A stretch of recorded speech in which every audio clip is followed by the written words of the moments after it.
Adeleke wọ́ First Bank àti EFCC lọ́lé ẹjọ́ lórí àkáǹtì ìjọba Ọ̀ṣun tí wọ́n gbẹ́sẹ̀ lé.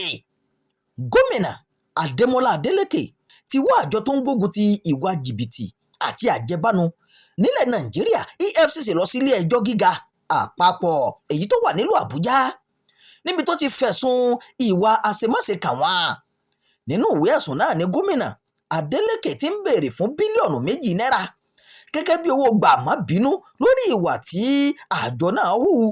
Àjọ EFCC ló gbẹ́sẹ̀ lé àpò àsùnwọ̀n ìkówósí ìjọba ìpínlẹ̀ Ọ̀ṣun lọ́jọ́rú ọ̀sẹ̀ yìí níbi tí wọ́n ti sọ pé àwọn ṣàkíyèsí ọ̀pọ̀ owó tó ń fò káàkiri láti inú àpò ìkówósí náà lọ àpò àsùnwọ̀n míì tó jẹ́ ti àwọn iléeṣẹ́ aládàáni. Lára ẹ̀sùn náà ni pé àjọ EFCC kò ní ẹ̀tọ́ tàbí àṣẹ tàbí gbẹ́sẹ̀ lé àpò ìkówósí FSAA ìjọba ìpínlẹ̀ Ọ̀ṣun èyí tí wọ́n ní nílé ìfowópamọ́ First Bank ilẹ̀ Nàìjíríà. Adájọ́ àgbà àti alákòóso ètò ìṣúná àgbà nípínlẹ̀ Ọ̀ṣun ni wọ́n jẹ́ olùfẹ̀sùnkàn kínní àti ìkẹta nínú ìwé ẹ̀sùn náà. EFCC alága rẹ̀ àti ilé ìfowópamọ́sí First Bank níjọba ìpínlẹ̀ Ọ̀ṣun fọ̀sùn kàn níwájú ilé ẹjọ́ nínú ẹ̀sùn ìgbìmọ̀ agbẹjọ́rò rẹ̀ èyí tí amòfin MT Adékílékún pè. Wọ́n jẹ́ kó di mímọ̀ pé bí àjọ EFCC ṣe gbẹ́sẹ̀ lé àsùnwọ̀n tí nọ́mbà rẹ̀ jẹ́ 2017170947 kò bá òfin mu, bẹ́ẹ̀ sì ni kò bá ìwé òfin ilẹ̀ Nàìjíríà mu tó sì tún lè dàbàrú gbogbo ètò àti ìlànà ìṣèjọba dúró nípínlẹ̀ náà. Ìjọba ìpínlẹ̀ náà rọ ilé ẹjọ́ láti pàṣẹ fún àjọ EFCC láti san bílíọ̀nù 2 náírà fóun gẹ́gẹ́ bí owó ìtanràn lórí ìgbésẹ̀ tí kò bá òfin mu tí wọ́n gbé.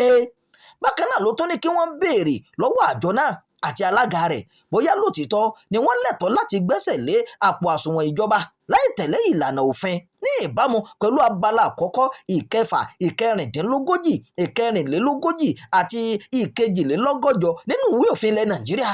Ó ní àjọ EFCC kò lẹ́tọ̀ọ́ kankan láti gbẹ́sẹ̀ lé àpò àsùnwọ̀n rẹ̀ láì kọ́kọ́ gba àṣẹ láti ọ̀dọ̀ ilé ẹjọ́. Kódà ló tún wà nínú ìwé òfin tó dá àjọ ọ̀hún sílẹ̀. Síwájú sí i ni wọ́n rọ ilé ẹjọ́ láti ṣàgbéyẹ̀wò lẹ́tà tí àjọ EFCC kọ ránṣẹ́ sí ilé ìfowópamọ́ First Bank lọ́jọ́ 5 oṣù kẹjọ láti gbẹ́sẹ̀ lé àpò àsùnwọ̀n ìkówósí rẹ̀ èyí tí wọ́n fi tẹ òfin lójúmọ́lẹ̀.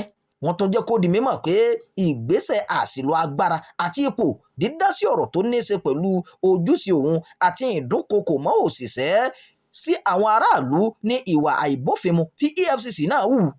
Ẹ̀sùn wo ni wọ́n wá fi kan First Bank gan-an ní pàtó? Ìjọba ìpínlẹ̀ Ọ̀ṣun ti fẹ̀sùn kan ilé ìfowópamọ́ First Bank láti tẹ́wọ́ gba àṣẹ àjọ EFCC láì jẹ́ pé wọ́n ṣàfihàn ìwé ìdánilọ́wọ́kọ́ tí wọ́n gbà láti ilé ẹjọ́. Ìjọba náà rọ ilé ẹjọ́ láti béèrè àlàyé lọ́wọ́ àwọn alákòóso ilé ìfowópamọ́ ọ̀hún bóyá wọ́n ní ẹ̀tọ́ láti gbẹ́sẹ̀ lé àpò àsùnwọ̀n ọ̀hún nítorí lẹ́tà lásán tí wọ́n rí gbà láti ọ̀dọ̀ àwọn alákòóso àjọ EFCC. Àwọn agbẹjọ́rò ìjọba ọ̀hún sọ pé ilé ìfowópamọ́ náà ti tàpá sí òfin ìgbẹ́kẹ̀lé lórí ìgbésẹ̀ tí wọ́n gbé náà nípa dídá àjọ EFCC lóhùn láti gbẹ́sẹ̀ lé àpò àsùnwọ̀n ìjọba ìpínlẹ̀ Ọ̀ṣun.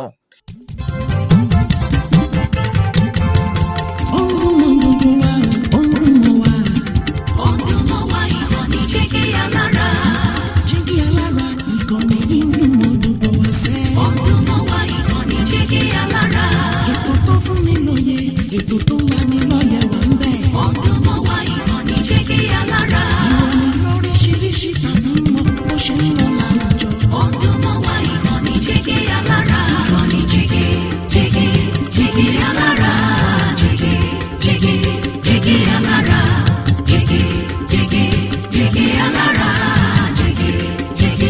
Jígí Alára.